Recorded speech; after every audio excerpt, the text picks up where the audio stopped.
주시는 하나님의 생명의 말씀은 요한복음 1장 14절에서 18절까지의 말씀입니다. 신약성경 142페이지 요한복음 1장 14절에서 18절까지의 말씀,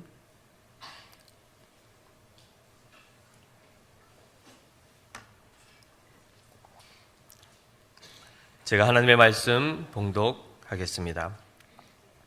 말씀이 육신이 되어 우리 가운데 거하심에 우리가 그의 영광을 보니 아버지의 독생자의 영광이요 은혜와 진리가 충만하더라. 요한이 그에 대하여 증언하여 외쳐 이르되 내가 전에 말하기를 내 뒤에 오시는 이가 나보다 앞선 것은 나보다 먼저 계심이라 한 것이 이 사람을 가리킴이라 하니라. 우리가 다 그의 충만한 데서 받으니 은혜 위에 은혜로라.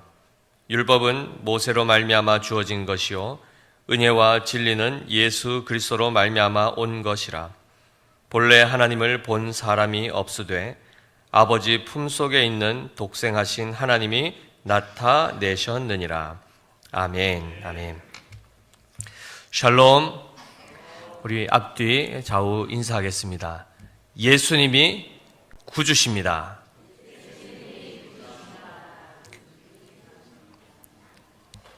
믿으십니까? 아멘입니다. 우리 한 번 더 고백하며 또 축복하겠습니다. 예수님이 왕이십니다. 아멘, 아멘. 사랑하는 성도 여러분, 오늘은 우리가 보통 성탄절 또는 크리스마스라고 해서 공휴일이며 또 가족들과 함께 맛있는 것도 먹고, 그죠? 또 좋은 시간을 갖는 세상에서는 그러한 날로 보통 이렇게 보내게 됩니다. 그러나 믿는 우리에게 있어서의 이 성탄절은 그저 오늘 우리 장로님도 정말 너무 귀하게 이렇게 또 기도 가운데 말씀해 주셨지만은 그저 우리의 육신의 쾌락을 위해서 즐기는 날이 아닙니다.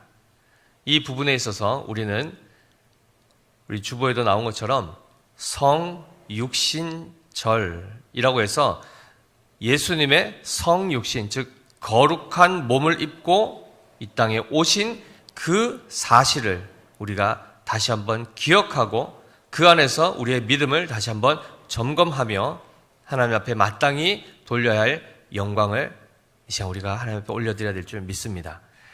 오늘 이 말씀을 우리가 하나하나 살펴보면서 예수님이 누구신가, 그리고 우리는 누구인가를 한번 심도 있게 살펴보겠습니다. 14절 말씀을 보시면 말씀이 육신이 되어 우리 가운데 거하심에 라고 되어 있습니다. 말씀이 육신이 되어 우리 가운데 거하심에. 자, 여기에 예수님이란 이름이 있습니까? 없습니까? 없습니다. 말씀은 뭐고 육신은 또한 무엇이며 말씀이 육신이 되었다는 것은 도대체 무슨 말인가? 이 부분에 있어 우리 성경에 있는 분들 또 앞에 또 띄워주는 말씀 함께 참고해 보시면 요한복음 1장 1절 말씀에 요한복음 1장 1절 말씀 우리 같이 한번 천천히 읽어보겠습니다. 시작. 태초에 말씀이 계시니라. 이 말씀이 하나님과 함께 계셨으니 이 말씀은 곧 하나님이시니라 라고 되어 있습니다. 계속 띄워주시고요. 굉장히 복잡하고 이게 도대체 무슨 말인가 잘 이해할 수 없는 본문일 수 있습니다. 그런데 잘 보십시오. 태초, 첫 시작에 라고 하는 이 말은 성경책 첫 장을 딱 펼치면은 우리 다 암송하고 있죠. 창세기 1장 1절 한번 외워볼까요? 태초에 하나님이 천지를 창조하시니라 입니다. 그때 그 태초라는 것은 하나님이 하늘과 땅을 처음 만드신 바로 그 첫 창조의 시작 시점을 얘기하는 것이고, 요한복음에서 얘기하는 이 태초라는 말은 창조 이전을 얘기하는 것입니다. 즉 영원의 시간을 이야기하는 것입니다. 왜냐하면 태초에 무엇이 있다고 했습니까? 말씀이 계셨다라고 하고 있죠. 그러다 보니 말씀이 있었던 그 시간을 얘기하는 겁니다. 그럼 이 말씀이 도대체 뭔가? 1절 끝에 뭐라고 되어 있습니까? 이 말씀은 곧 하나님이시다. 이렇게 말씀하죠. 그죠? 지금 제가 이 마이크를 통해서 소리가 한국말로 이렇게 지금 나가고 있죠. 눈에 보입니까? 이 말이라는 것이 눈에 보입니까? 보이지 않습니다. 그런데 이 말이 인격입니까? 그렇지 않습니다. 우리의 말들, 이런 것들은 다 그냥 소리요, 음파지요. 그런데 성경에 나와 있는 태초에 계셨던 이 말씀은 인격체라는 것입니다. 그러니까 이런 것만 보더라도 우리가 지금 도대체 이게 무슨 말인지 도대체 이해가 안 갈 수 있는데 이 말씀의 실체가 이제 드러나게 됩니다. 태초에 말씀이라는 어떤 존재가 계셨는데 이 말씀이 누구와 함께 있었다고 합니까? 하나님과 함께 있었다고 합니다. 자, 그런데 아까 보니까 말씀이 누구라고 했습니까? 하나님이라고 했지 않습니까? 그러면 하나님이 하나님과 함께 있었다는 말입니까? 그럼 하나님이 도대체 몇 분입니까? 몇 분이죠? 하나님이 계셨고 또 하나님이 있는데 함께 있었다면 몇 분입니까? 최소. 벌써 두 분이죠? 자, 하나님은 몇 분이죠, 그러면? 오늘 본문만 보더라도 두 분이 되어버렸습니다. 그리고 우리가 또 아는 분, 또 누가 있습니까? 신적 존재. 성령 하나님. 하나님의 영이신 그분도 경배의 대상이요. 하나님이라고 우리는 알고 있습니다. 그럼 도대체 하나님 몇 분입니까? 세 분이죠? 자, 이제 오늘부터 우리 2단입니다, 이제. 요렇게만 딱 끝나면 우리 이제 2단 됩니다. 자, 보십시오.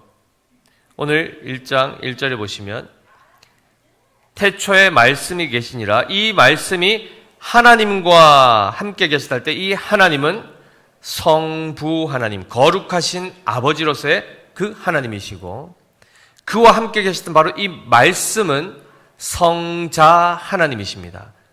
왜냐하면 14절에 뒤에 이 말씀에 대해서 말씀하고 있지요. 말씀이 육신이 되어 우리 가운데 거하심에 우리가 그의 영광, 즉 말씀이신 그분의 영광을 보니 뭐라고 되어 있습니까? 아버지의 독생자의 영광이라고 되어 있습니다. 거룩하신 하나님 아버지의 독생하신 아들, 독생자라는 것입니다. 그러니 당연히 그분 또한 하나님과 동등한 신성을 가지신 분이시라는 것입니다. 성부 하나님이 계시고 그의 유일하신 아들, 성자 하나님이 바로 말씀이라는 존재로 지금 등장하고 있습니다. 바로 성자 하나님, 말씀께서 태초에, 즉 모든 세상이 지어지기 전에 그 아버지와 함께 계셨다라고 성경은 말씀하고 있습니다. 그런데 바로 그 말씀이신 독생하신 하나님의 아들이 14절에 어떻게 됐다는 것입니까? 그 말씀이 육신이 되었다라고 말씀하죠. 보이지 아니하시는 그 하나님의 아들께서 보이는 사람의 모습으로 나타나셨다라는 것입니다. 가능합니까? 이런 것이 가능할까요? 보이지 아니하는 어떤 것들이 보여지는 것으로 나타나는 것, 상상을 하더라도 이것이 상상이 되지 않습니다. 게다가 하나님이 사람이 되셨다. 이게 도대체 이게 가능한가? 자, 만약에 오늘 이후로 제가 사람이죠. 사람인데 내일 새벽에 왔더니 제가 강아지가 되어 있었다. 그래서 앞에서 우우 하고 있으면 어떠십니까? 사람이 멍멍이 강아지가 되는 것이 가능합니까? 불가능하죠. 사람조차도 우리 이 사람이라는 이 존재 자체가 사람이 아닌 다른 존재로 변화되는 이것이 사실 불가능하지 않습니까? 혹시 원하십니까? 요즘에 강아지 뭐 보통 팔자라고 얘기하는데 우리 기독교는 팔자를 쓰지 않지만 강아지 팔자가 엄청나던데요. 유모차 이렇게 타고 다니더라고요. 그걸 개모차라 그러지 않습니까? 그리고 개치원도 가고, 그죠? 얼마나 케어를 받는지 모릅니다. 자, 보십시오. 사람이 동물이 되어도 하등 동물로 변하는 것이 우리는 불가하다 생각하는데, 높고 높으신 그 하나님께서 사람이 되셨다. 이것은 사실 우리의 모든 논리와 이론을 초월하는 일입니다. 우리는 우리가 납득되지 않으면 그것이 없는 일로 보통 생각하고 불가능하다고 단정짓지만 하나님은 가능하십니까? 안 하십니까?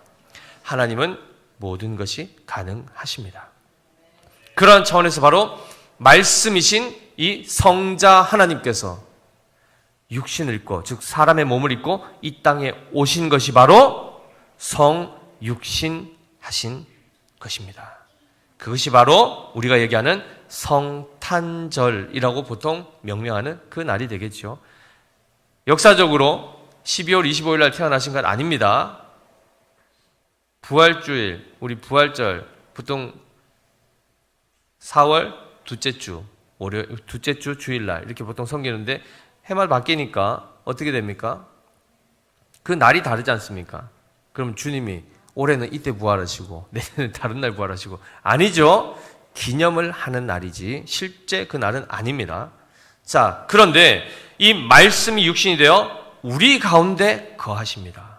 우리 가운데 거하셔서 우리가 그분을 보게 되니 놀라운 영광의 존재라는 것이며, 그분이 아버지의 독생자의 영광을 가지신 분이라고 합니다. 그런데 놀랍게도 그분 안에 무엇이 있습니까?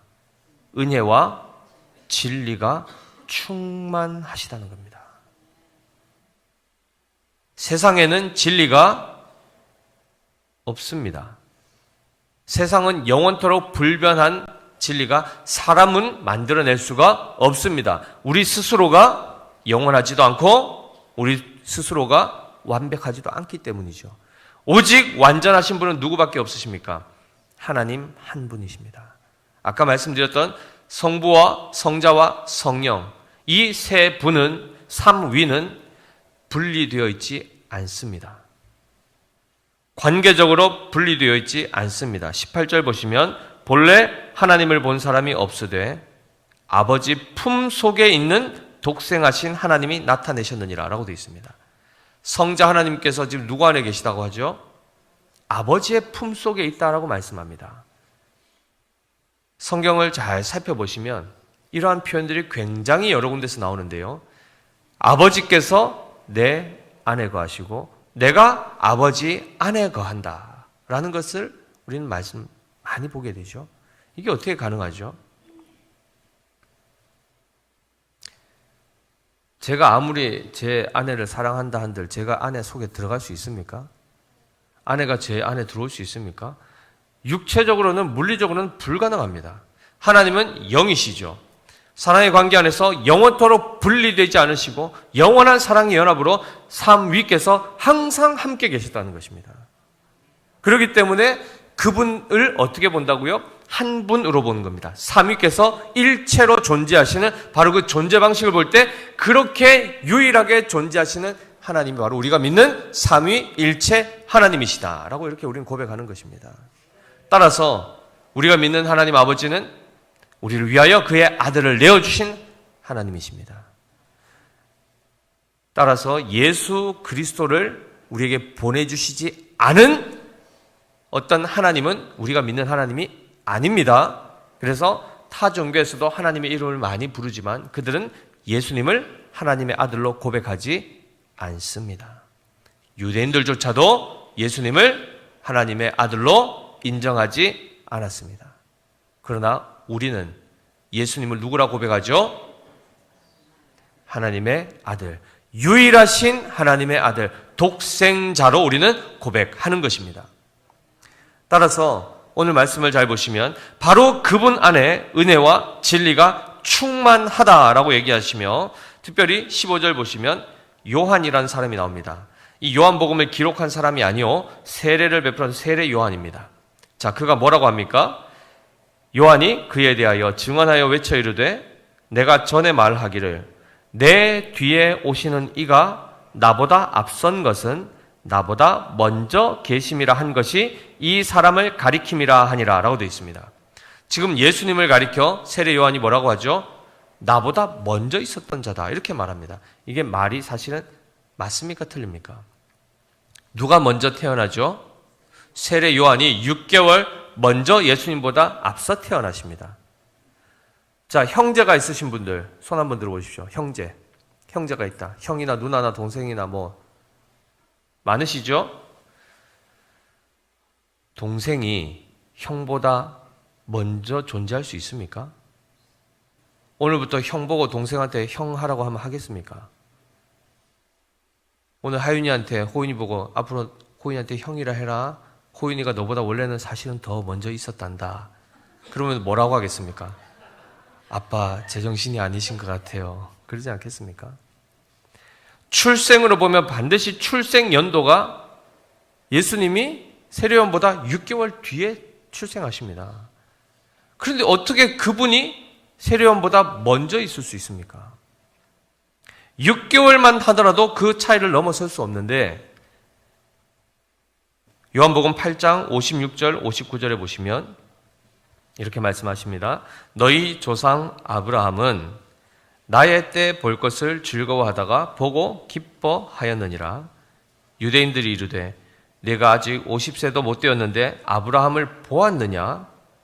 예수께서 이르시되 진실로 진실로 너희에게 이르노니 아브라함이 나기 전부터 내가 있느니라 하시니 그들이 돌을 들어 치려 하거늘 예수께서 숨어 성전에서 나가시니라 라고 되어 있습니다.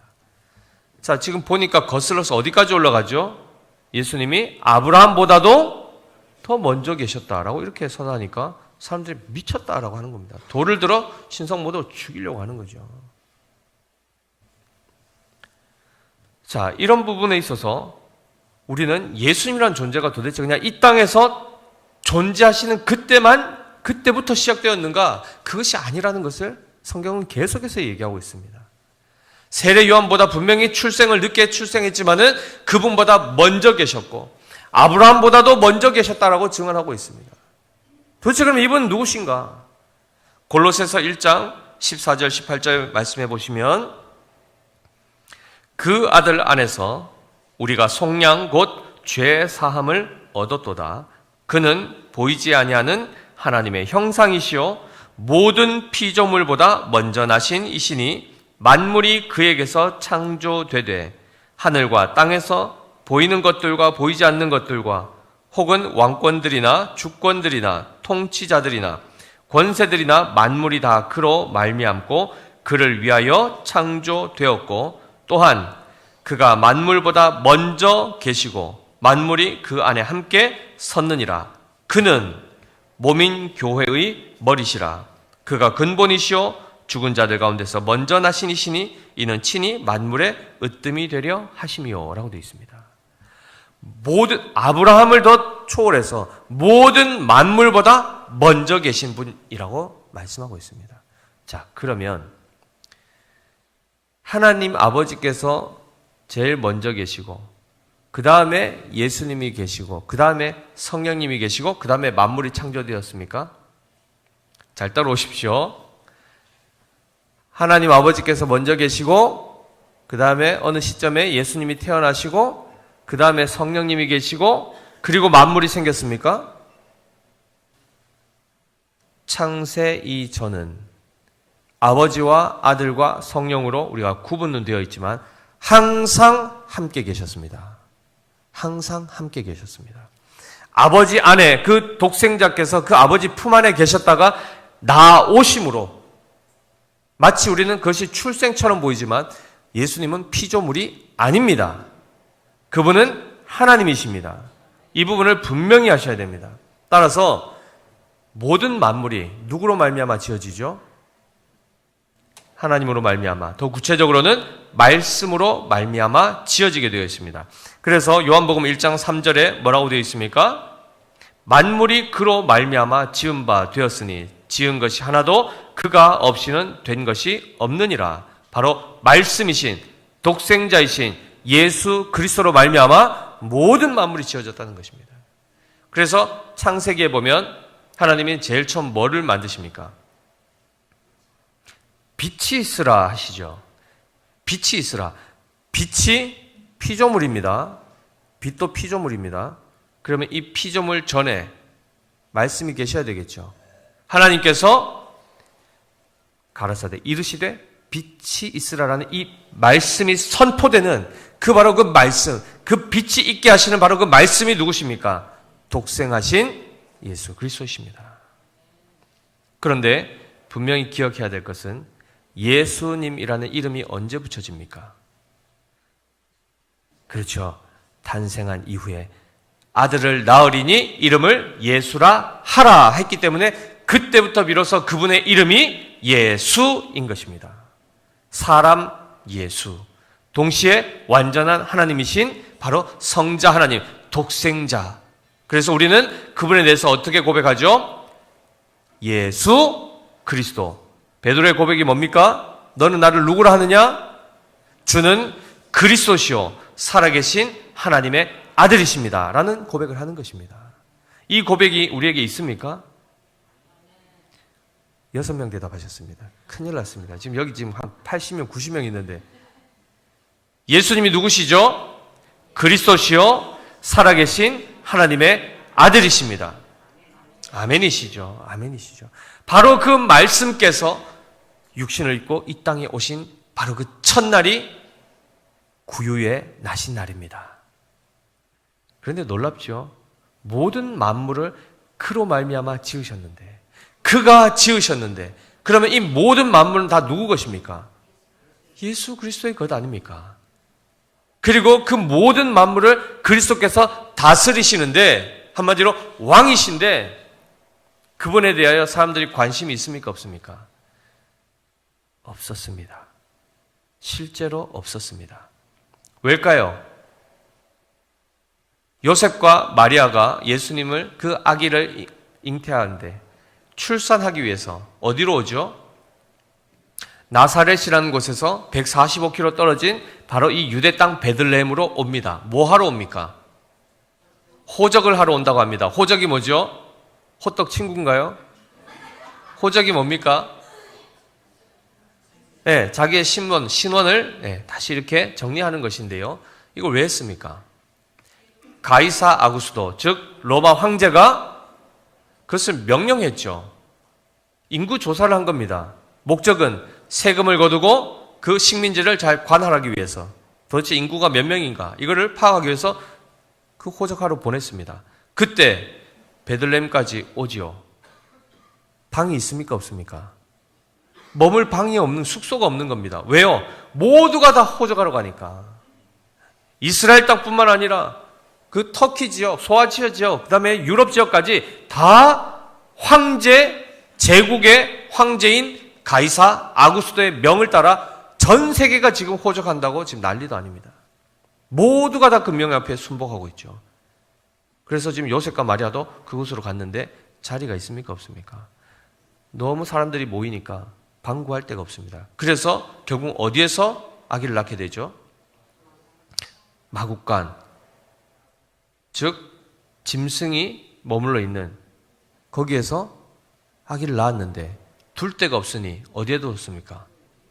구유에 누웠답니다. 아마 시골에서 이제 소를 키워보시거나 해보시면은 아침에 뭘 하죠? 소밥을 줘야 되죠. 소밥 어떻게 줍니까? 짚하고 이런 거 막 해가지고 끓여가지고 여물이라 그러죠. 그 여물통에다가 척 이렇게 넣으면 막 김이 묵 물어나는데 그죠? 소가 어떻게 합니까? 그 막 씹어 먹죠, 그죠? 그럼 그 구유가 깨끗합니까? 깨끗할 수가 없죠. 비위생적인 그곳에 지금 신생아 예수 그리스도를 거기에 지금 누이시는 겁니다. 그분이 누구셨다고요? 만왕의 왕이십니다. 하나님의 유일하신 아들이십니다.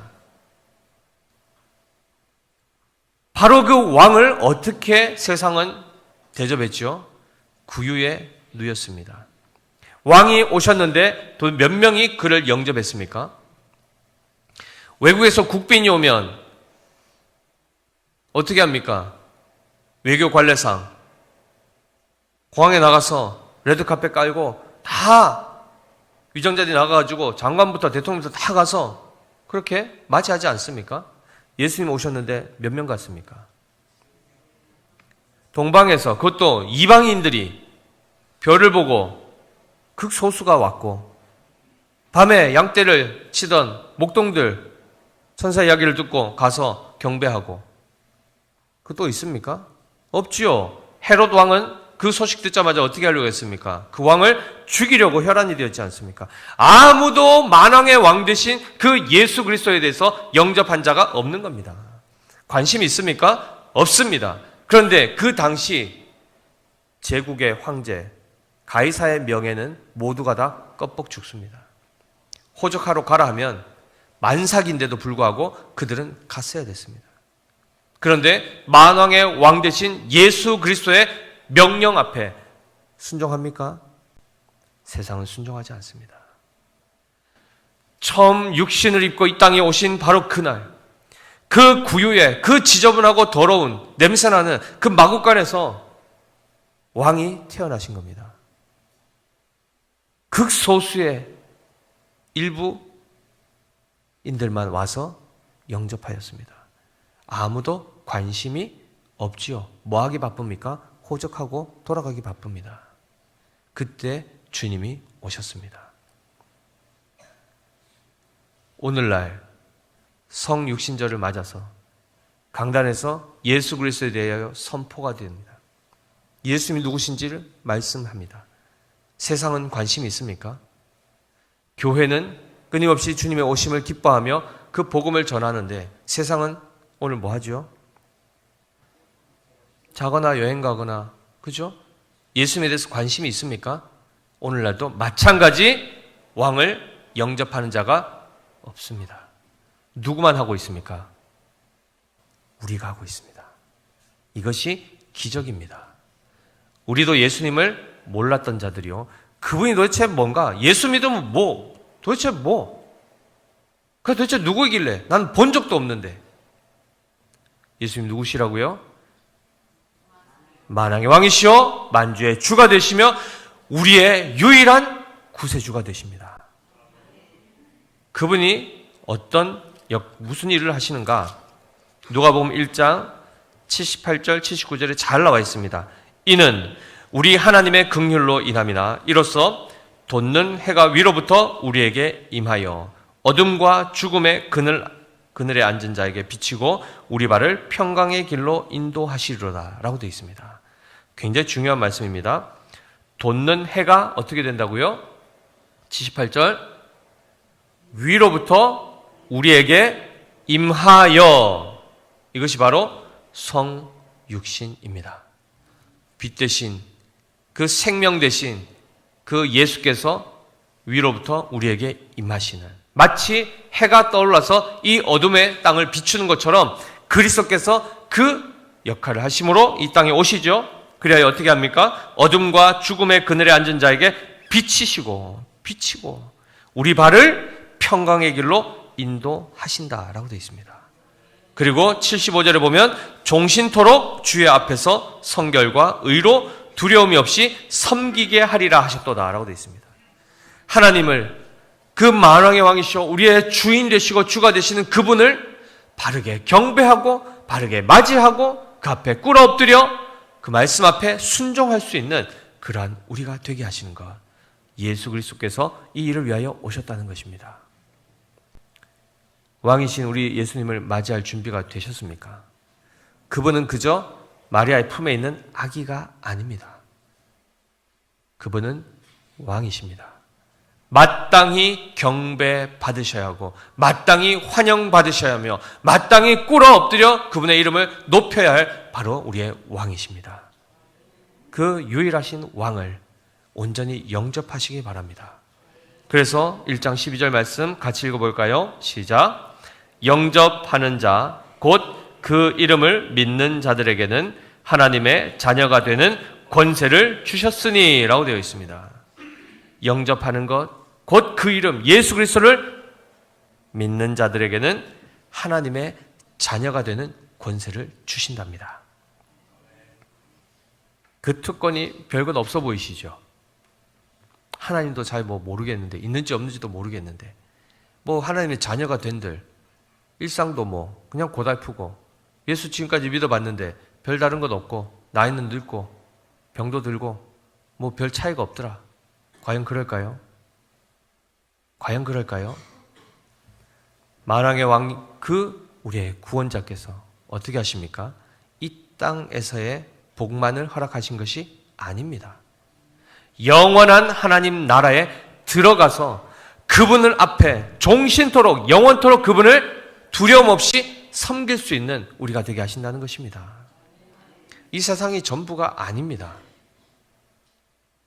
저는 하나님이 실제로 존재하신다는 그 사실에 제 모든 걸 걸겠습니다. 사람들은 하나님이 있다 없다 온갖 이론과 온갖 증명을 통해서 하나님이 없다라고 주장하는 사람들과 많은 사람들이 나타나겠지만, 저는 성경 말씀이 진리임을 믿고 하나님께서 모든 만물을 지으신 분이시며 그의 아들을 통하여 우리를 구원하시는, 그래야 예수께서 하나님의 아들이시고 우리의 유일한 구원자이시라는 것을 저는 확신합니다. 이 사실에 대해서 저는 모든 걸 걸 수 있습니다. 모든 걸 걸 수 있습니다. 사실이기 때문입니다. 진리이기 때문이며 진실하기 때문입니다. 따라서 그분 안에 유일하게 은혜와 진리가 충만하시죠. 그분 안에 바로 이 진리가 있는 것입니다.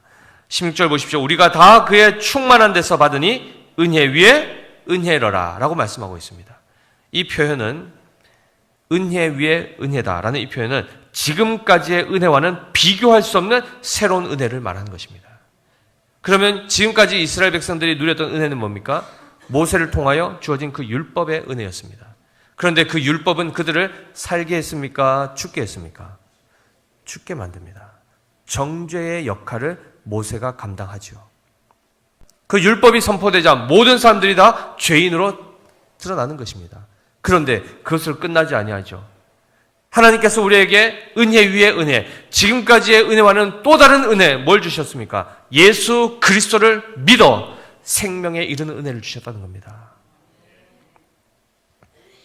따라서 17절 말씀에 나오죠. 율법은 모세로 말미암아 주어진 것이요 은혜와 진리는 예수 그리스도로 말미암아 온 것이라.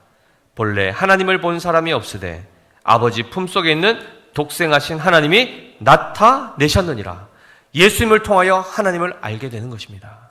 하나님께서 바로 그의 아들을 우리를 위하여 희생제물로 보내주신 그 사실을 통하여 하나님이 우리를 사랑하시는가를 우리는 알게 되는 것입니다. 사랑하는 믿음의 교회 모든 성도 여러분, 예수님을 제대로 알고 제대로 믿으시기 바랍니다. 그분이 누구신지를 분명히 배우시고 그분 앞에 온전한 합당한 경배와 영광을 돌려드리시길 바랍니다. 그분은 만왕의 왕이십니다. 세상의 군왕들도, 세상의 통치자들, 그들의 명령 앞에도 우리는 그것에 순종해야 되는데 순응해야 되죠. 대통령이 또는 왕이 있다면 왕이 입에서 명령이 나면 어명이요 하면 모두가 다 그 앞에 엎드려야 됩니다. 그런데 우리는 그 만왕들을 세우시는, 이 세상의 주권자들, 통치자들을 세우시는 바로 그 유일하신 최고의 주권자이신 그 하나님을 우리는 섬기는 자들입니다. 예수 그리스도께서 우리의 왕이시오 주가 되신다는 이 사실, 그리고 우리를 구원하기 위하여 이 땅에 오시되 자신의 생명을 내어주기까지 우리를 사랑하신 그 유일하신 구원자심을 분명히 붙드시고, 비록 아기의 모습으로 오시만 그분이 우리의 진정한 경배의 대상임을 기억하셔서 오늘도 그분께 합당한 경배로 영광 올려드리시는 우리 모두 되시기를 예수님의 이름으로 축복합니다. 기도하겠습니다. 하나님 아버지, 은혜를 감사합니다.